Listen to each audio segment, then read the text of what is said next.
আসসালামু আলাইকুম। Sadabahar crepe cotton new volume নিয়ে আসলাম। এই ড্রেসটা হলো ব্লু এর উপর, এই যে সুন্দর ফ্লাওয়ার করা কাপড়টা, ক্রেপ ক্রেপ খুব সুন্দর। এই যে এটা হলো সাইড প্যাসেজগুলি, এই যে কালার কাপড় অসম্ভব সুন্দর। ওড়নাটা চারপাশে এইভাবে লেস করে বক্স করা আছে, এক কালার শিফন ওড়না, খুবই সুন্দর, অসম্ভব সুন্দর ড্রেসগুলি। প্রতিটা ড্রেস সুন্দর, আজকে একটা দেখিয়ে দিচ্ছি।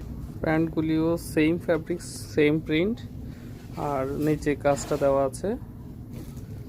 একটু লুজ প্যাটার্নের প্যান্টগুলি, রেগুলার যে প্যান্ট আসতো ওইটার থেকে একটু লুজ প্যাটার্ন। খুবই সুন্দর একটা ড্রেস দেখিয়ে দিলাম।